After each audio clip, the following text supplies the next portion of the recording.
엄마가 돈을 꺼주시기로 하셨는데 아파트 담보대출로 받아야 되는데 이자 비용 플러스 조금 더 드리는 걸로 해가지고 하려고 하는데 계산을 어떻게 해야 이게 맞는 거고 어느 기준을 잡아야 이게 빌리는 게 이득이 되는지 정도가 여부가 궁금한 거예요. 아, 어머님이 대출을 내주는 건 거죠? 네. 그 금리가 얼마인데요? 금리가 4% 후반. 4% 후반? 그거 빌리면 이자가 나오잖아. 네, 제가 이자 내야 되죠. 그거 이자 내고 더 드린다는 거죠? 네, 그죠. 수익률보다 싸게만 주면 예를 들어서 돈을 예를 들어 4%에 쓰는 거예요. 근데 20%가 나와. 그럼 16%를 선생님이 먹는 거잖아요. 근데 제 자본금이 전혀 없는 상태에서 하는 거라. 그러니까 거기서 여백을 네. 4% 이자는 어쨌든 내야 되는 거고, 그럼 나머지 예를 들어 6%를 어머님한테 준다고 하면 네. 선생님은 10% 갖고 가는 거죠. 네. 총괄 수익률로 따지면 선생님 든 돈이 없기 때문에 이건 사실 뭐 수익률 계산은 불가능이죠. 그렇죠. 할 수는 없죠. 근데 아무것도 없는 거에서 돈이 뭐 10만 원이라도 나오는 걸로 한 거라면 제가 그거를 남편을 설득을 해야 되는 거예요. 남편이 장모님 돈을 건들지 말아라. 그러니까 작은 돈이라도 이렇게 생기는 게 이게 이득이 아니고 혹시라도 월세가 밀린다든지 다른 문제로 저거 수리비가 더 들어간다든지 빌리는 동안까지 계속 이게 한 달에 10만 원 이게 너한테 이득이 되는 게 맞냐. 그렇게 저를 그 맛이 안 나긴 하죠. 그냥 그러지 말고 지금처럼 우리가 돈을 모아가지고 우리 돈 가지고 해서 수익률을 내게 하는 게 더 낫지 않냐. 그게 더 낫죠. 그래서 나은 거예요? 아니, 지금 하고 싶은데 못 하는 거 아니에요. 돈이 없어서. 그게 저는 주 목적이고 남편은 급할 거 없으니까 천천히 해라 이건데 눈에 막 보이니까 안 할 수가 없는 거예요. 그리고 이게 중독성이 있잖아요. 그렇죠. 뭐 맞냐 틀리냐가 있을까? 어쨌든 지금 돈을 모으 나한테 좀 들래요? 그러면? 아, 선생님 잠깐만요. 이분은 낙찰 받은 것 같은데. 선생님 낙찰 받았어요? 선생님, 네, 저 지금 낙찰 받았어요. 뭐 받았어요? 저 방화동 선생님 물건. 아이고 또 좋은 거 받았네. 몇 명 들어왔어요? 2명이요. 그래요? 네, 네. 얼마에 됐어? 저희 1억 6,500원 냈어요. 최저가로 했네 그래도. 네, 이거 근데 제가 잘 생각이 안 나서 이거 하면 경매 조서였나 받아서 경매계에 가서 뭐 받으라고 하지 않으셨어요? 안 받아도 돼요. 영수증만 받으면 되고 번호는 남겼어요? 번호 남겼어요. 선생님 제가 지금 통화를 좀 길게 못해서 알겠습니다. 네네네. 오늘 뭐 할 일 없으니까 제가 이따 오후에 전화 드릴게요 선생님. 예, 알겠습니다. 그 고맙습니다. 번호만 남겨놓고 오늘은 그냥 기다리면 돼요. 알겠습니다. 네, 축하드려요 선생님. 네, 고맙습니다. 고맙습니다. 이건 할 때마다 떨리네요. 안녕하세요 작가 관지상입니다. 오늘 또 재교육생께서 놀러 오셨습니다. 안녕하세요 선생님. 안녕하세요. 목소리 들어보니까 익숙한 목소리라고 생각이 좀 드네요. 우리 구독자분들께서 선생님 근황에 대해서 물어보시는 분들이 많았다고 생각도 드는데 전에 우리 파주에서 차에서 한번 만나고 나서 네. 오늘 두 번째 인터뷰 네, 맞죠? 네, 네. 두 번째로 또 누추한 사무실까지 찾아오셨습니다. 어쩐 일로 또 오셨는지 우선 소개 좀 부탁드리겠습니다. 지금 총 6채 가지고 있고요. 6채. 경매 시작한 지 얼마나 됐죠? 2000... 선생님이 예전에 네, 전에 제가 기억나는 게 큰 학원에서 임원으로 임원 아니고 인턴으로 인턴이죠. 잠시 활동하고 네. 계시다가 거기서 상처를 경험을 하고 나서 고뇌를 하고 계시다가 우리 그때 작년 한 1년이 넘었네요. 1년 네, 1년 전쯤에 넘었어요. 우리 만났던 것 같고 작년 봄 그때 쯤부터 시작을 하셔서 네. 지금 1년 좀 넘는 기간 동안 6채를 총 낙찰을 받았다. 6개에서 그 말은 월세를 받는다라고 이해하면 될까요? 5채에서 월세를 받고 있어요. 하나는 전세인가 봐요. 네, 전세예요. 아, 그 동작 그쪽에 하나 네, 있다 맞아요. 그랬나? 거기에 플러스 피로. 네, 그렇죠. 아, 지금은 플러스가 돼 있죠. 그때는 무피로 한 그때는 거예요? 무피였어요. 무피로 한 게 이제 플러스 피가 네. 돼서 투자를 6개를 하고 있고 5개에서 월세를 또 네, 네, 받고 네, 계시는 네, 네. 투자자. 그리고 프리랜서 겸 주부 겸 여러 잡이 있네요. 그리고 최근에 블로그도 이제 막 시작해가지고 제가 선생님 글을 좀 보고 있어요. 아 그래요? 그럼요. 아 부끄럽네요.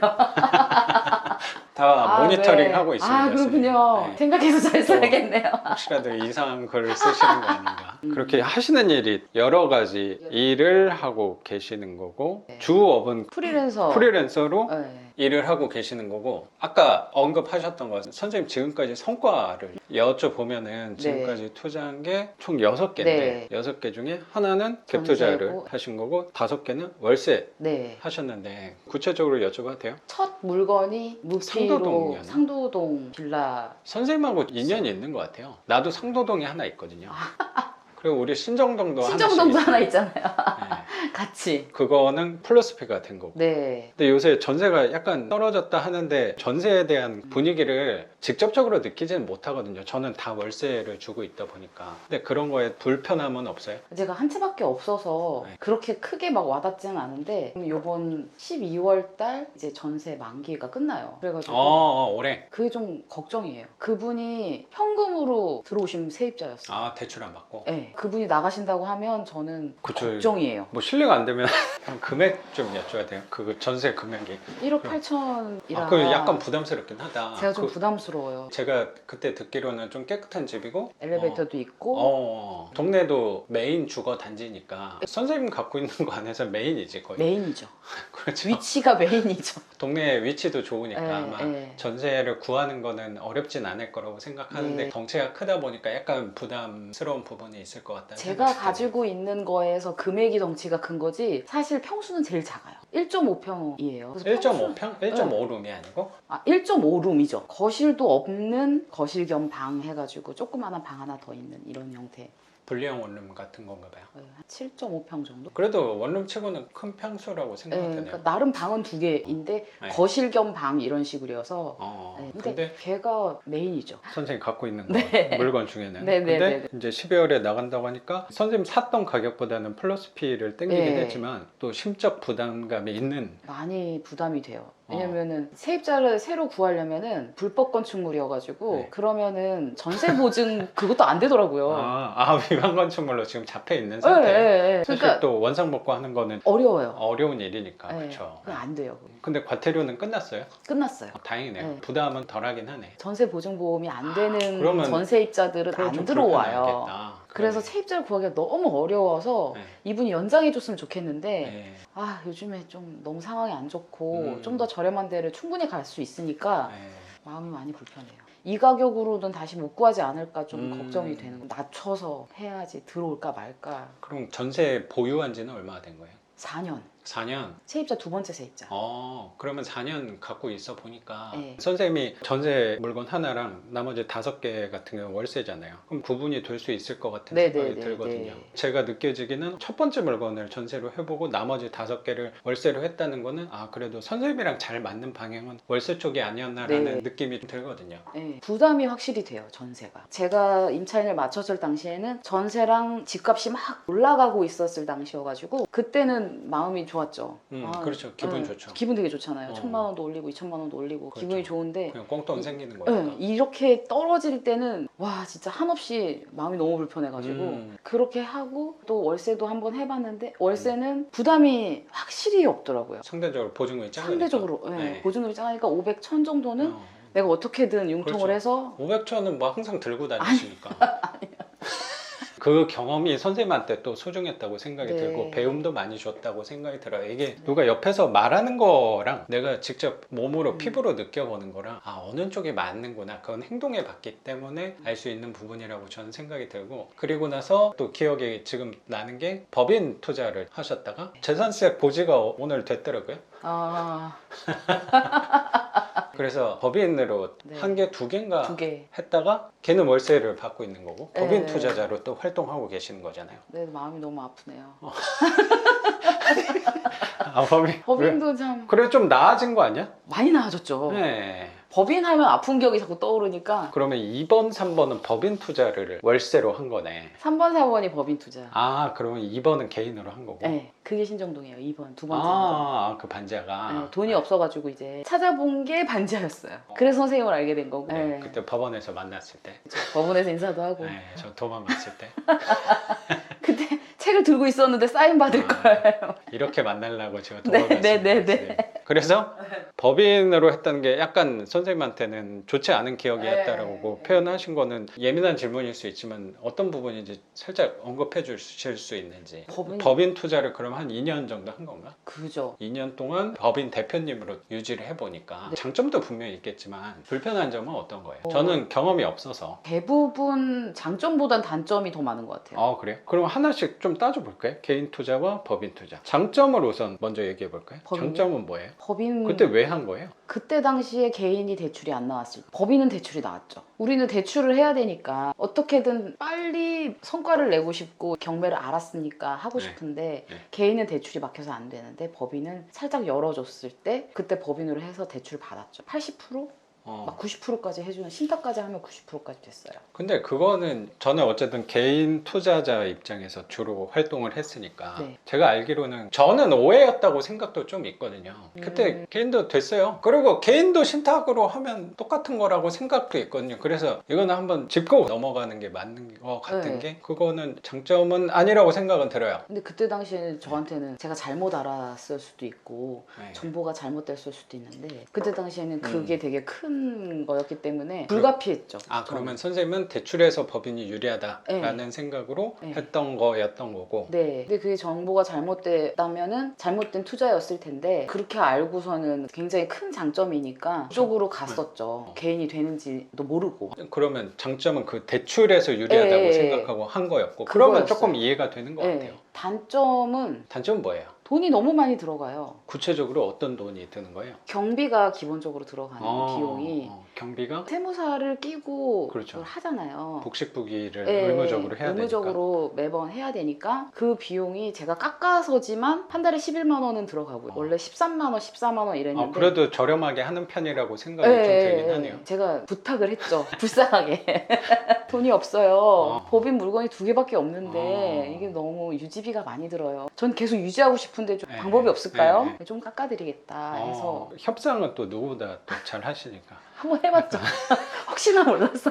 힘든 포지션에서 잘 얘기하시잖아요. 맞아요. 예. 그렇게 해서 좀 깎았고 법인 기장료 네, 기장료가 한 11만 원? 11만 원인 거고 이게 항상 고정적으로 고정적으로 나가니까. 매달 나가는 네. 비용이고요. 그리고 사무실도 있어야 법인 소재지가 있어야 되니까 네. 그것도 이제 임대 사무실 제가 해가지고 그거는 네. 과매력제권역 밖에 뭐 맞아요. 해야 되는 예, 그런 예, 거인 거죠. 예. 그래서 저기 멀리 경기도 외곽 쪽으로 해가지고 사무실 6개월에 50 얼마 내요. 그러면 한 달에 한 5만 원 꼴 정도 생각하면 되네. 한 15만 원 돈이 매달 나가는 거라고 그것도 생각하면 되네. 나가고 그리고 생각보다 그렇게 큰 돈은 아닐 수도 큰 있는데 돈은 아닌데 네. 법인세가 또 나가고요. 법인세가 구체적으로 소득세를 얘기하는 거예요? 아니면 법인을 등록하고 법인을 있는 등록하기 있기 때문에 계산세 내는 것처럼 주민세 같은 거? 네, 주민세 같은 거. 그거는 아예 몰라서 아. 한 어느 정도 내요? 그거 뭐 1년에 한 번 내는 거 아니야? 두 번 내는 것 같아요. 그래요? 저도 그것도 한 그런 10만 원 돈 나오나? 네, 그 정도 나가요. 은근히 세는 게 좀 있구나. 네, 많이 세요. 그러니까 내가 월세를 여러 개를 갖고 있는 게 아니라 딸랑 2개밖에 없는데 거기에서 이자 나가고 막 이리저리 세는 돈 하면은 사실 의미가 없어요. 어떻게 따지면. 기장료 같은 경우는 지금 두 채니까 좀 깎아서 했지. 그게 또 5채, 10채 되면 분명히 안 깎아줄 거란 말이야. 네네네. 다시 원상 그게 복귀 뭐 되겠죠. 2배, 3배 이렇게 올라갈 수 있는 거 아니야? 네, 네. 그렇겠죠. 예, 채수마다 예, 하는 채수 걸 거니까. 하는 일이 더 많아지면은 더 달라고 하겠죠. 그렇죠. 그리고 빠지는 대출도 많아요. 제가 아니 괜찮아. 많이 아시죠? 법인에 대해서 제 포지션은 네. 안 좋다라는 쪽을 비춰주는 사람일 수도 있으니까 너무 불편해하지 마십시오. 근데 그게 근데 아마 사실이에요. 대출 조건이 그렇게 좋다는 생각은 안 들어서 네. 뭐 최근에 뭐 연장했다 그러지 않았나? 네, 대출 이제 만기가 됐으니까 네. 매번 또 연장을 하는데 요번에 7%를 달라고 하더라고요. 그러니까 개인 사업자 대출이 상대적으로 개인 대출보다는 조금 비싸긴 한데 7%까지는 이거 은행 차이도 조금 있겠지만 7%면 불편한 금리지. 깜짝 놀랐죠. 그래도 연장해 주는 게 어딘가. 그러니까요. 그러니까 법인은 막다른 골목이에요. 죄송해요. 네. 법인들 죄송한데요. 제가 느끼기에 네. 제 투자에서는 좀 막다른 골목이에요. 왜냐면 여기에서 만약에 대출을 상환하라고 은행에서 하진 않겠죠. 그렇죠. 본인들도 이자를 계속 받기를 원하니까. 근데 어쨌든 막다른 골목이라는 사실을 알고 어디 딴 데 못하고 대출 딴 데 안 나오는 거 알고 좀 높이 부르는 감도 느끼기엔 제가 있어요. 그런 것도 좀 있겠죠. 그래서 저기 7%지만 어쩔 수 없이 너는 연장 안 해주면 대출 다른 데서 받기 어려운 상황도 분명히 그 인지를 할 은행에서도 것 같아요. 있을 거라고 생각도 네. 좀 드네요. 그래서 이자도 약간 불편하지만 장점이라고 생각하면 하나 떠오르는 게 이자만 납고 하는 방식으로 대출을 받은 거니까 그건 또 유리하다는 생각도 조금 드네요. 그나마 억지로 하나 찾아본 겁니다. 네. 제가 그 과장님한테 막 그랬죠. 금리를 7%까지 해주시면서 여기 일부 상환하라고 하시면 전 파산할 거예요. 막 그랬죠. 약간 으름장을 좀 네. 넣으신 거구나.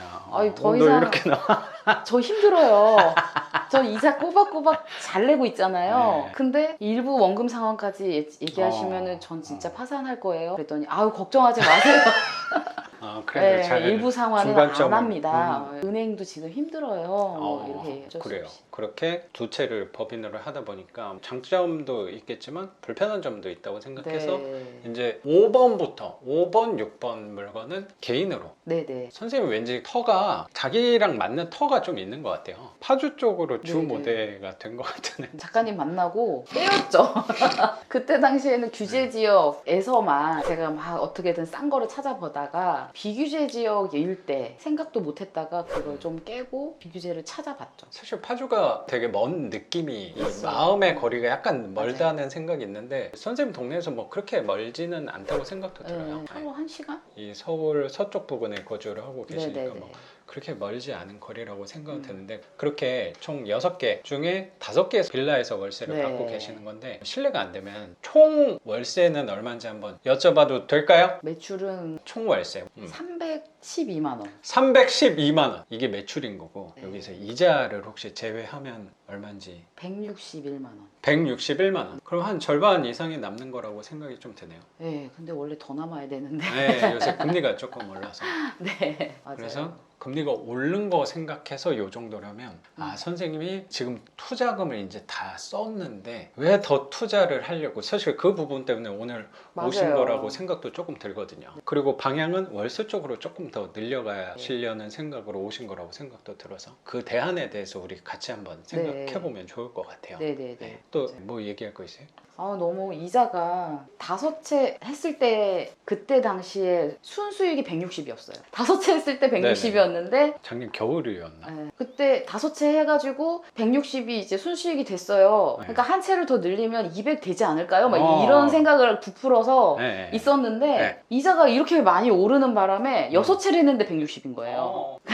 6채 했는데 100만 원 안 된 게 다행이에요. 아니 왜냐면 이게 우리 물건이니까 이렇게 되는 거야. 어떻게 그래요? 보면 만약에 조그만 아파트로 했으면 수익률이 더 작았을 건데 그럼 막 그쵸, 적자나고 그럴 수도 있죠. 근데 우리 물건이니까 이렇게 선방하고 선생님이 최근에 받은 거 파주에서 수익률이 나쁘지 않았다고 생각하거든요. 네네. 거기서 좋은 수익률로 저렴하게 낙찰을 받으셨고 월세도 잘 나갔잖아요. 네, 잘 나갔어요. 그러니까 지금 금리가 올라도 요만큼에서 버틸 수 있는 거고 저는 전망을 하는 사람은 아니긴 한데 앞으로 방향성을 봤을 때는 금리가 지금보다 더 높아질 가능성은 조금 덜 하지 않나라는 생각도 좀 들거든요. 그러면 이제부터는 더 편안해지기만 하지 않을까라는 생각도 들어요.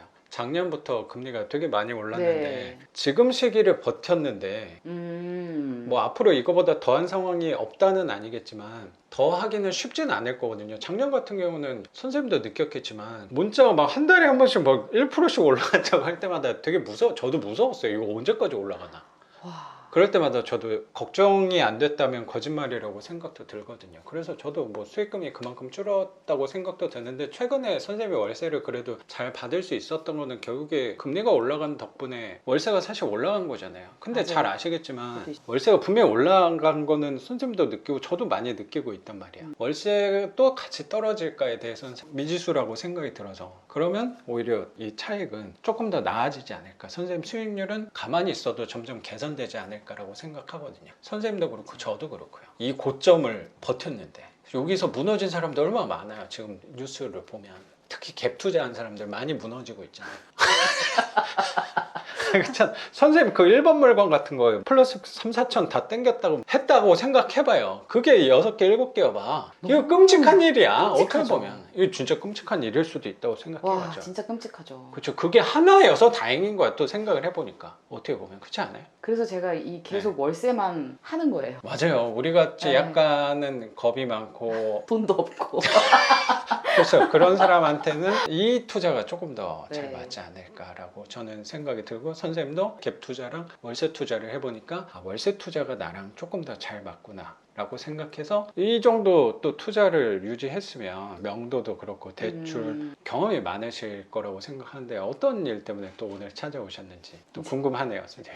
이제 거의 투자의 고수로 향해 가고 있다고 아니에요, 생각이 드는데 고수까지는 아니고 중수를 갈까 말까. 근데 이게 돈이 네. 월급쟁이 부부가 모을 수 있는 투자금이 사실 많지가 않잖아요. 그렇죠. 선생님 또 아이가 둘 네, 둘이나 맞죠? 있어요. 그러니까 지금 한참 둘 다 초등학생이고 학원도 보내야 되고 그렇죠. 그 서울에서 살기가 되게 빡빡해요. 음. 그래서 아무리 그 월급쟁이가 모아도 일부러 이 투자금 때문에 남편이 지방을 간 것도 있어요. 조금 더 페이를 조금 더 준다고 해서 1년을 지금 지방에서 하고 있는 거예요. 그 그럼 조금 좀 마음이 불편한 구석도 있겠구나. 네, 제가 좀 네. 불편하죠. 대표를 희생해서 간 거니까. 근데 그 차액을 진짜 훌륭한 남편분이네요. 네, 그 차액을 온전히 절 줘요. 남편께서도 돈 맛을 본 거잖아요. 어떻게 보면. 남편은 돈 맛을 못 봤어요. 그래요? 매번 이렇게 저한테 뜯기기만 투자금만 하는구나. 야금야금 뺏기고 월세를 구경을 못 해요. 그래도 선생님이 이만큼 불려놓고 월세 어느 정도 받는다에 대한 정보는 네, 알고 있는 정보만 거죠. 주지 근데 그걸로 혜택을 받진 못해요. 근데 남자들은 그 정보만 들어도 마음이 놓이는 그래요? 게 있어요. 당연하죠. 얼마를 받고 있구나. 내가 받지는 않더라도.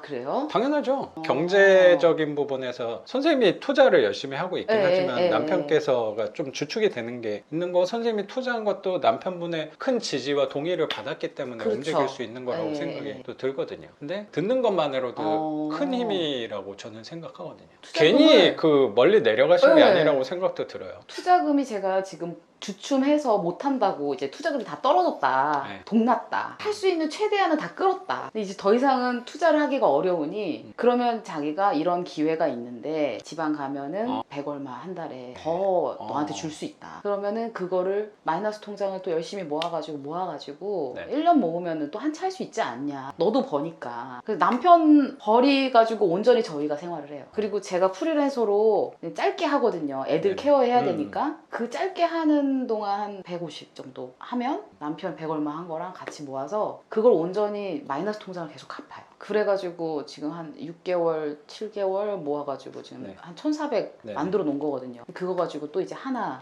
작은 음. 거 하고 이런 식인데 이게 너무 더딘 거예요. 그렇죠. 이 모을 마음이 수 있는 급하구나. 마음이 또 급하고 애들은 커가고 물건은 많은데 물건은 하고 싶은 거막 많고. 쏟아지고 있는데 지금 전세 네. 빌라 왕들 때문에 물건도 많이 나오고 보증보험에서 대항력 포기한 물건들 지금 쏟아지고 있거든요. 지금 막 전화 왔었잖아요. 교육생분. 예. 그분들 그 물건 낙찰 받은 거거든요. 그래요? 근데 2명 들어왔다 그랬잖아요. 아까. 와, 그게 지금 많아지고 경쟁률도 있단 말이에요. 너무 좋고 그 정도면 그렇죠. 방화동 받았대요. 방화동의 정보를 이번에 수업 들으신 분이에요. 그래요? 이런 상황이 또 없잖아요. 이렇게 다들 집 안 사고 있을 때 그리고 이렇게 물건이 많을 때 진짜 현금 가지고 있는 사람은 투자할 수 있을 것 같아요. 이런 정보를 내가 알고 이런 기술을 알고 그렇죠. 거기다가 이 상황까지 맞춰준 이 상태에 내가 자금이 좀만 있었으면 더 많이 벌 수 있는 기회일 거라는 생각이 더 드는 거예요. 저는 지금. 요새 막 경기 어렵다. 제2의 IMF가 찾아올 거다. 막 이런 사람도 분명히 있잖아요. 네, 금리는 계속 오르고 그 두려움이 있는 시장 안에서 선생님은 오히려 이게 위기일 수도 있는데 또 하나의 기회가 있는 거 아닌가를 네. 이 가슴으로 느끼고 있는 거네. 이게 다들 알 거예요. 아마 이렇게 선생님도 아실 거라 생각해요. 작가님도. 다들 이 수업을 듣는 이유가 있을 거예요. 이 어려운 시기에 다들 주춤할 시기의 기회다. 그런 부분이 항상 도사리고 있다고 네. 생각해요. 우리는 항상 남들하고 좀 반대로 움직이는 네네네네. 포지션에서 행동하고 있다 보니까. 그래서 규제 지역도 다 풀리고. 그렇죠. 뭐- 맞네. 선생님이 처음 우리 만났을 때는 다 규제 지역이었죠. 규제 제일 심할 때 만났어요. 네, 제일 심할 때 만나서 그렇죠. 우리 도대체 어디 해야 되냐 해서 막 남양주 가고 막 네, 파주 네. 가고 그랬는데 지금은 다 풀렸어요. 다 풀렸죠. 네. 그러니까 어디든 할 수는 있고 그렇죠. 정말 자금만 있으면 돈을 벌 수 있는 시기인 것 같아요. 지금 제가 그냥 제 소견으로는. 네. 근데 진짜 돈만 있으면. 돈만 있으면 좋겠는데 네. 근데 이때 그래서, 딱 자금이 똑 떨어졌죠. 그래서 선생님이 어떻게 내 투자금을 확보할 수 수 있을까? 있을까를 고민하다가 찾은 찾아왔죠. 출구가 찾은 출구가 네. 엄마한테 손을 어, 벌리는 어. 거였어요. 그 부분 보통 네. 투자금이 없어지면 우리 투자는 내 돈을 계속 쓰다 보니까 내 돈이 고갈되는 거잖아요. 맞아요. 근데 선생님하고 똑같은 상황에 항상 부딪히는 것 같아요. 아 이거 바로 또 하고 싶은데 어떻게 할까? 보통은 그 방법을 플러스 P를 땡겨가지고 하는 분들도 계신다고 생각하는데 저는 그 부분이 선생님이 그 갭 투자에 해놓는 부분 있다고 하셨잖아요. 그런 부분이 누적이 되면 불편할 것 같은 생각이 네. 들어서 저는 방법을 저도 부모님한테 빌리는 방향으로 했었거든요. 네. 네. 그래서 선생님도 찾다 보니까 어머님이 네. 집이 대출이 하나도 없으세요. 놀고 있는 집인 거네요, 어떻게 보면. 너무나 안정적인 집이 떡 하나 갖고 계시죠. 음. 근데 그게 큰 그런 게 아니고 인천에 그냥 네. 작은 아파트인데 그게 대출이 하나도 없이 사시는 분들이 어르신들이 꽤 있어요. 그럼요. 네, 맞아요. 안정적으로 네. 노후를 사시려고 네. 제가 죄송하게도 엄마의 안정적인 노후를 자꾸 이렇게 건드는데 아니 근데 그 부분은 네. 결국에 어머님도 좋은 방향이고 나는 선생님도 좋은 방향으로 생각하는 게 장기적인 관점에서는 그렇게 생각은 좀 들거든요. 왜냐면 저 같은 경우도 작년부터 좀 시작한 거긴 한데 아버지도 집이 한 채 있으신데 그거에서 저도 투자금을 확보해서 아버지 생활비를 만들어 드리는 계획이 있는 거거든요. 행동을 지금 하고 있는 거거든요. 우선은 선생님 거 하다가 그걸로 어머님 생활비까지 해드릴 수 있는 거잖아요. 길게 봤을 때는. 길게 보면 지금 저도 당장 그렇게 생각해요. 그럼요. 순서가 나부터는 맞는 것 같아. 그런 내가 것 어느 같아요. 정도 여유가 생기면은 자연스럽게 가족들 것까지 챙기게 되는 것 같아요.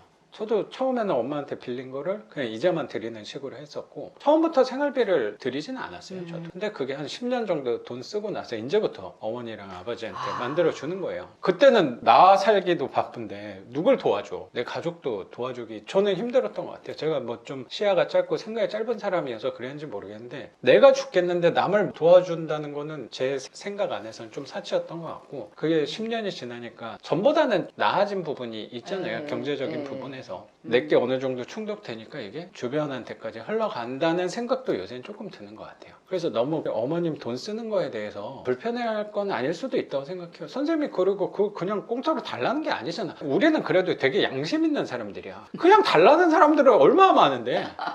그렇잖아요. 맞아요. 어차피 물려주실 거 이렇게 하는 드라마에서 보면은 막 그러던데요. 네. 그런 사람들이 사실 많은데 우리는 공짜로 쓰겠다는 것도 아니고 이자는 낼 거고 지금 네, 선생님이 네. 고민하는 거는 이자는 낼 건데 당연히 낼 건데 네, 그럼요. 플러스로 부모님한테 조금 얼마를 더 드려야 될까 그 부분이 네. 고민스러운 건데 네. 그 돈을 쓰면은 이자 내고 생활비까지 네. 내면은 이거 내가 굳이 하는 이유가 없는 거 아닌가? 맞아요. 네. 라는 생각 때문이라고 또 생각이 좀 드네요. 네, 맞아요. 그리고 네. 1억 정도 잠깐 동안 차용을 할 생각인 건데 부모님한테 근데 이 돈을 부모님한테 빌리는 것도 빚인 거고 또 우리가 투자 물건 하는 것도 결국에 빚인데 맞아요. 너무 크게 내가 대출을 활용하는 거 아닌가 네. 빚을 너무 크게 쓰는 거 아닌가에 대한 마음의 또 부담감과 불편함 부분 크게 그 두 부분이라고 네. 생각하거든요. 그래서 이 부분을 뭐 제가 어떻게 하셔라 라고 말씀드리긴 좀 조심스럽긴 한데 선생님 어머님이 아마 제 영상은 안 보실 거라는 맞아요. 생각이 좀 들어서 될 수 있다면 선생님 어머님한테는 좀 미안하긴 한데 처음에는 이자만 내요. 기간이 얼마나 쓰실지 모르겠지만 1년, 2년, 뭐 3년 그 기간 동안은 내가 한번 해보는 개념에서 네. 이자 정도는 내가 당연히 드리겠다. 네, 네. 근데 그 정도를 해보고 내가 가늠을 할 거잖아요. 이게 그렇죠. 된다 안 된다가 지금 머리로 했을 때 너무 부담스러운 거야. 네, 갑자기 네, 맞아요. 이자가 이만큼 늘어난다고 생각하니까. 근데 걷다가 생활비를 더 준다고 하면 너무 불편하니까. 너무 힘들어요. 그러면 단기간만 그게 6개월이든 1년이든 어머님한테 그 정도는 합의가 나는 어느 정도는 될 수 있다고 네, 네, 네. 한번 이자만 내가 내보고 해보겠다. 네. 써보고 나서 그때 또 결정을 미뤄놔도 되지 않을까. 지금부터 이자 내는데 생활비까지 생각하니까 선생님이 부담의 크기가 너무 크다고 생각이 좀 들어요. 네, 맞아요. 그래서 그거는 네. 조금 미뤄놓는 네, 걸로 네, 네. 합의가 분명히 잘 될 거라는 생각이 들거든요. 넌지시 얘기하긴 하셨어요. 제가 이게 이자가 네. 엄마랑 같이 은행을 손잡고 네. 갔죠. 네. 그래서 이자 금리가 어느 정도인지 확인도 하고 금액이 어느 정도까지 가능한지 여부를 확인해봤죠. 그랬더니 1억까지는 되고 4% 후반대로 주거래 은행에서 된다 하는데 이런 거 저런 거 알아보니 엄마 이게 생각보다 이자가 높다. 그리고 원금 상환까지 나중에 하게 되면 이게 부담이 되게 크니까 아, 나 근데 이게 필요하긴 한데 너무 부담이 되네. 이 얘기를 솔직하게 했죠. 그랬더니 그래, 근데 너가 경매를 하고 싶다고 하고 나는 돈이 없으니 이것밖에 해줄 수가 없고 해봐. 감사하게 그렇게 얘기를 네. 해주셔가지고. 그리고 선생님이 이제 처음 1번 물건부터 이렇게 한다는 게 아니고 그죠. 선생님 나름의 성과가 있는 거잖아요. 내가 돌아가는 걸 봤잖아요. 다 보셨고 네. 월세도 요번에 올린 것도 다 말씀드려요. 이만큼 월세가 올랐어요. 그러니까 그만큼 이런 성과가 것도. 있으니까 처음이라면 나도 네, 불안할 네, 것 네. 같긴 한데 6채나 해봤는데 그 다음 거 그리고 이거 갑자기 또 한꺼번에 뭐 4-5채를 한다는 게 아니고 한 개, 2개 이렇게 네. 또 늘려나갈 부분이라면 그 정도는 나는 타협점을 찾을 수 있을 거라고 생각이 들고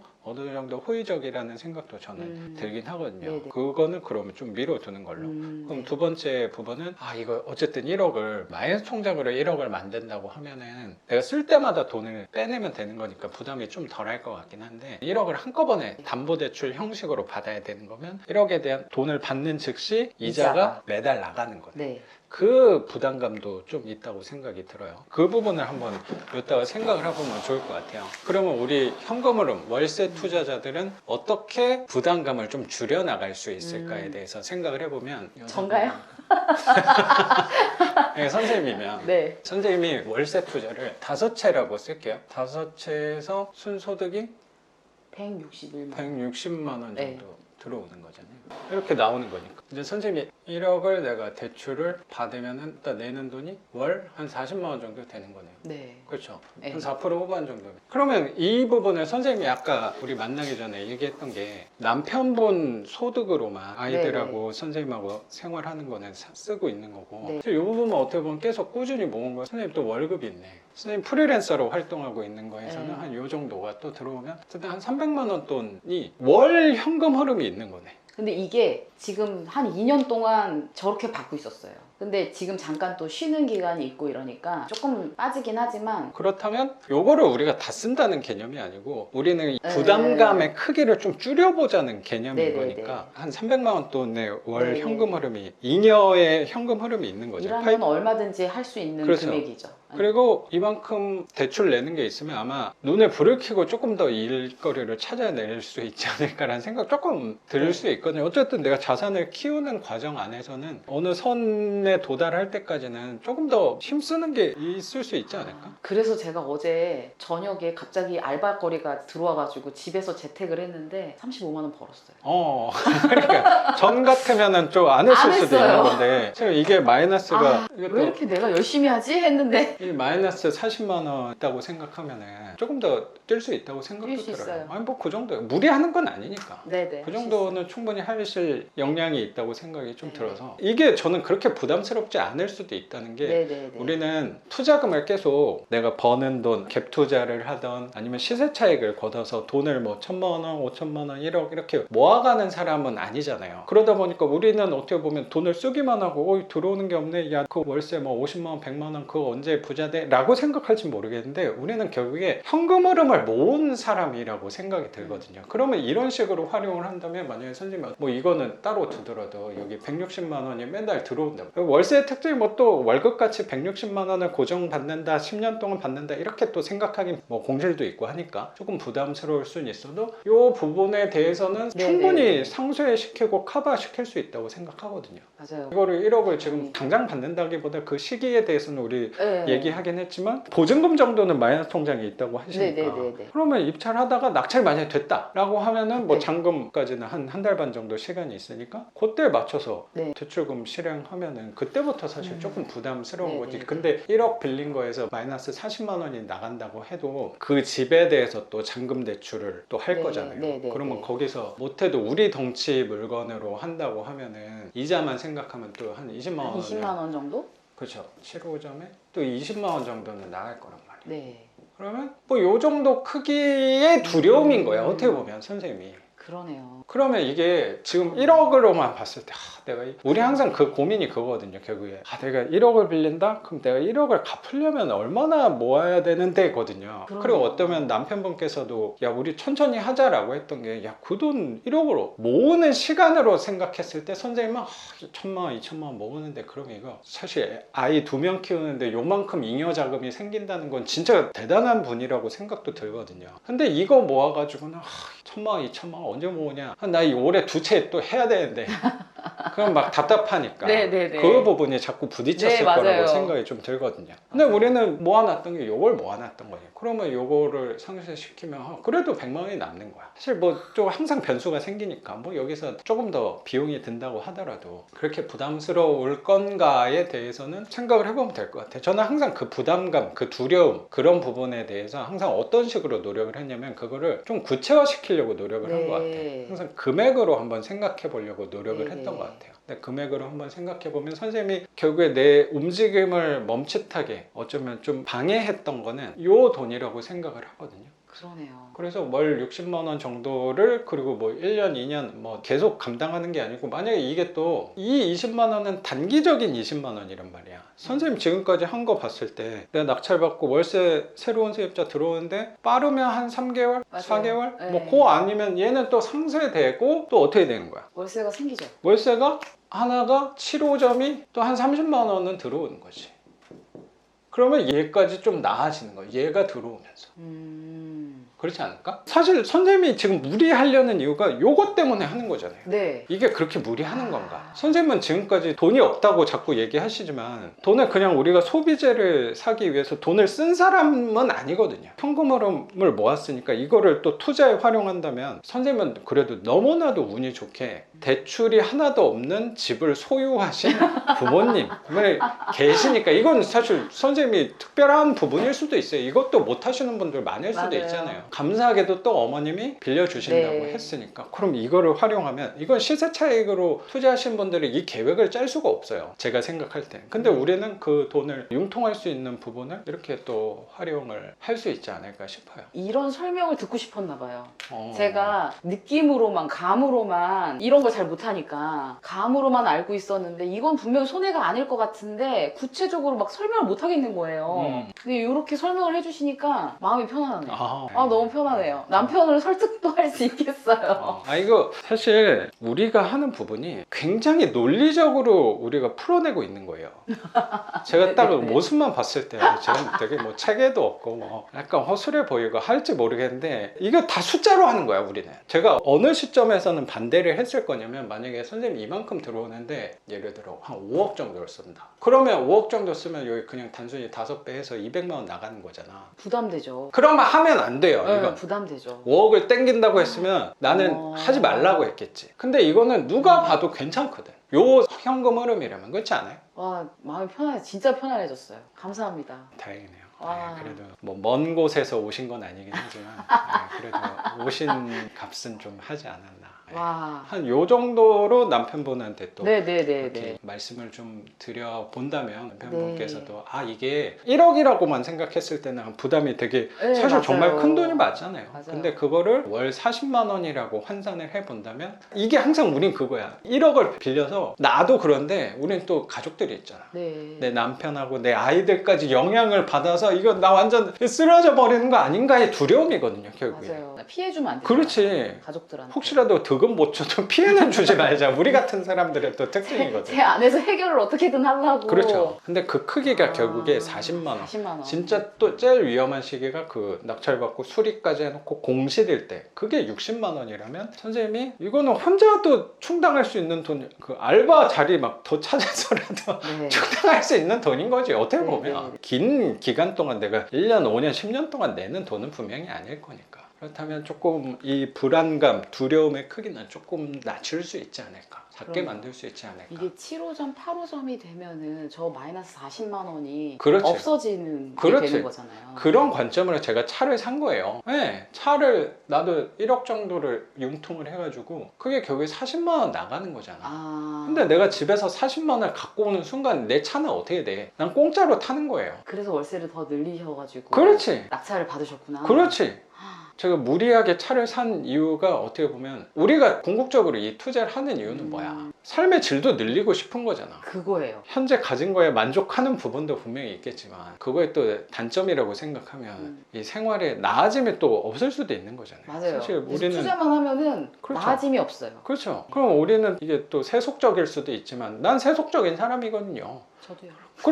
그럼 조금 더 좋은 집에서 살고 싶고 네. 조금 더 좋은 차를 타고 싶은데 그러면 자꾸 그 시세 차익 하시는 분들은 그거 조금씩 모아서 언제 부자 되냐라고 하는데 우리는 현금 흐름을 이용해서 이런 식으로 활용해도 되지 않을까라고 생각이 저는 좀 들어요. 와. 그런 식으로 어떻게 보면 저도 이 사무실도 얻은 거고 차도 바꾸게 네. 된 게 그런 관점으로 저도 삶의 질을 조금씩 늘렸다고 생각이 들어요.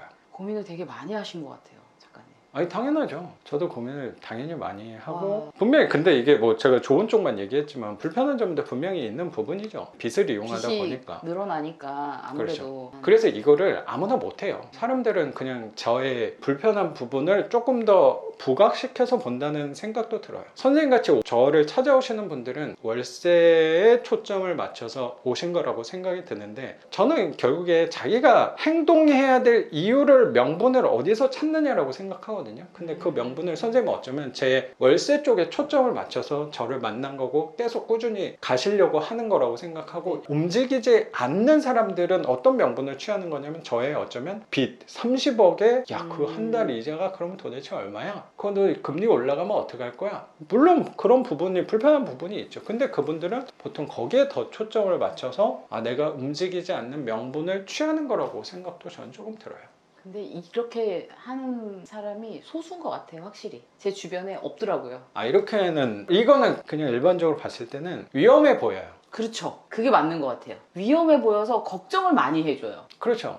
아 내가 얼마 전에 그런 생각이 드는 거예요. 내가 글을 하나 쓰다가 그런 생각이 드는 네. 거예요. 길가에 무빙 워크 같은 게 항상 있다는 생각이 드는 거예요. 길을 갈 때. 아, 상상으로. 예, 예. 네. 그러면 내가 뭔가 어딘가로 나아갈 때 우리 열심히 사는데도 무빙워크를 거꾸로 타고 있으면 마주 오는 방향으로 내가 달려가고 있으면 힘을 쓰는데도 나아가지 않잖아요. 그쵸. 더 나아가려면 무빙워크보다 조금 더 빠른 빨리, 속도로 가야지 나아갈 수 있는 건데 그렇게는 사람들이 힘을 되게 많이 쓴다고 생각을 하거든요. 근데 그렇게 힘을 줘서 달리다가는 너무 힘들고 오래 달리지는 못할 것 같은 생각이 저는 좀 들어서 우리는 항상 좀 삶을 길게 보려고 노력을 하잖아요. 마주오는 방향으로 달려가는 게 보통 사람들은 정방향이라고 생각하고 더 힘을 많이 쓴다고 생각이 드는데 우리는 어쩌면 반대로 이 무빙워크의 순방향으로 달려간다는 생각도 좀 드는 거예요. 가는 방향으로 가면은 분명히 사람들이 뭐라고 얘기하냐면 야 그거 위험해 너 다쳐 라는 시선으로 그렇게 하면 안 된다는 식으로 바라본다고 생각이 조금 들더라고요. 네. 곰곰이 생각해보면 무빙워크를 너무나도 빠르게 너무 무리해서 한다면 그거 위험한 다치면 크게 그쵸, 다칠 그쵸, 수도 그쵸. 있는 건 맞는데 현명하게 이용하는 방법도 될 수 있지 않을까. 근데 남들하고 거꾸로 달리니까 위험하다라고 하는 거는 이치에 맞을까? 그건 생각해 볼 필요가 있지 않을까? 라고 생각이 들면서 저는 어떻게 보면 그 방향을 이 빚이라는 부분으로 탔기 때문에 투자하면서 큰 탈 없이 지금까지 올 수 있었다고 그래도 나름 짧은 기간은 아니라고 생각하는데 네네네. 그 기간 동안 올 수 있었다고 생각도 들거든요. 네네네. 근데 이거 말하다 보니까 선생님에 대해서도 한 번 더 생각이 드는 게 이 부분이 항상 그건 것 같아요.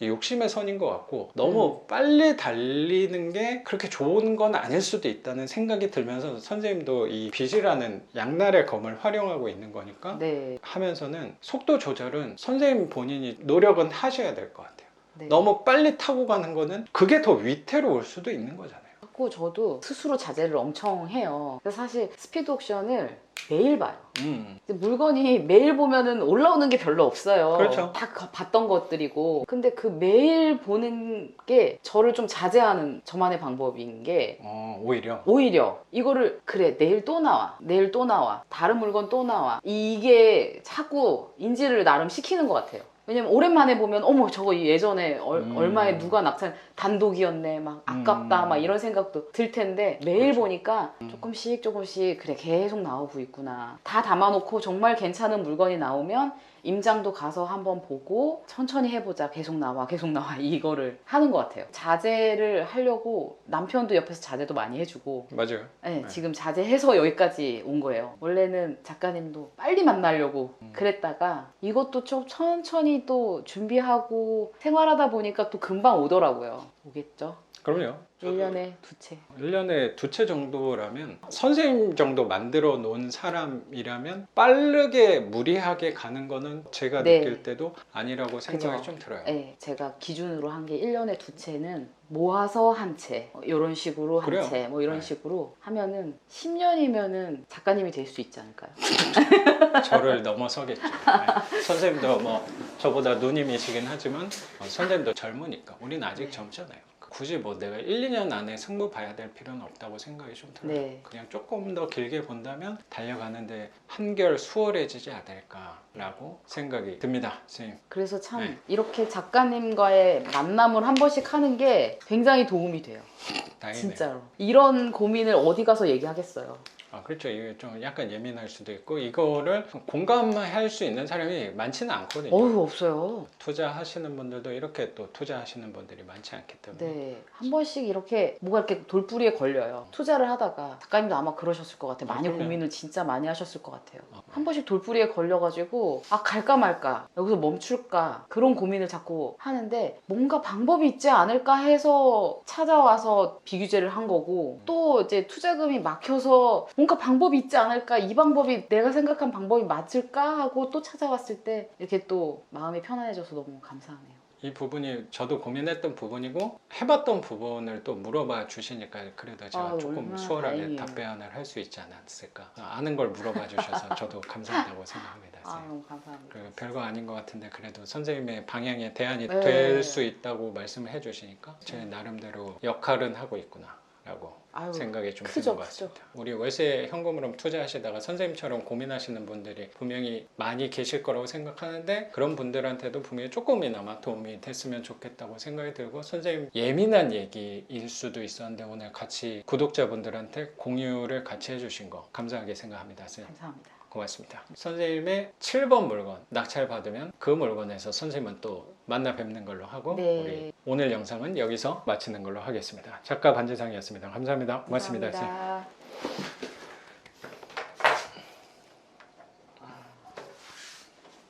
깔끔하시네요. 네. 또 뭐 물어볼 거 있어요? 저도 이거 하고 난 다음에 저희 차가 지금 갈랑말랑 해가지고 차도 계속 보고 있었거든요, 경매로. 네. 아까 전에 얘기해 주신 기준이 그게 다면 아 진짜로 그것만 봤는데? 진짜예요? 직접 가서 보실 거 아니에요? 차. 안 봤어요.